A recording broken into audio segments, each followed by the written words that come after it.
Hi everyone, Sean Waldman with Secure Cyber, and this is your weekly cyber update. Well, Microsoft's July 2025 patches came out, and there was officially 1 0-day and 137 flaws, and we'll take a look at one in particular, which is a SQL Server vulnerability.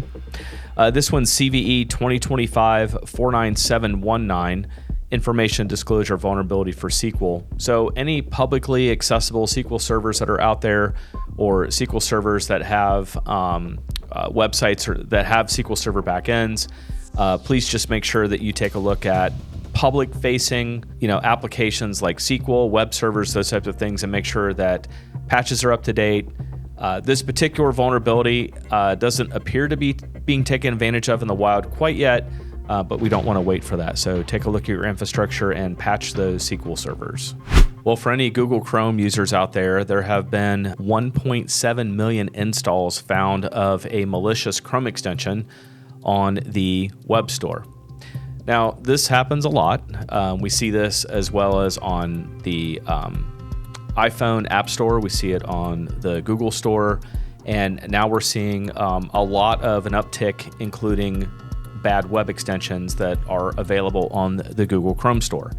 One thing to keep in mind is that a lot of these organizations, whether it's Apple, Google, or Android, they try their best to keep up with making sure that malicious extensions, applications, and those types of things don't make it, to be available. However, a lot of them slip through. Well, 1.7 million install worth. So security researchers have discovered 14 malicious Chrome extensions with over 1.7 downloads, all designed to hijack search results and inject unwanted ads. Just make sure that you're taking the time. As an administrator, you do have the ability to block Chrome extensions. So if that's something that you're interested in, that's definitely a great topic for ChatGPT or just a basic Google search. As an administrator, how do I control the configuration of Google Chrome? That's one of the first things you can do. Second thing, for sure, make sure that you've got a great EDR deployed on your endpoint so that if something malicious does get on there and it tries to execute, it'll stop it.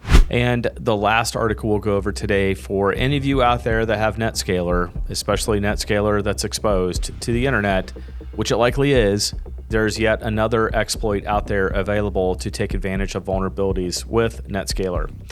Security researchers have released a proof of concept exploit for a critical Citrix Netscaler vulnerability. This one dubbed Citrix Bleed 2. It's noted as CVE 2025-5777. So organizations are urged to patch, look at your environment. If you're vulnerable for this particular vulnerability, please take a moment to patch your infrastructure and make sure that you don't fall behind on this particular one. That's all we have for this week. There's not been a lot going on from the attack from Iran perspective. It's something that we're keeping an eye on very carefully. And if and should anything develop in that particular area, we'll be sure to get on the air as soon as possible. That's it for this week. And hey, let's be careful out there.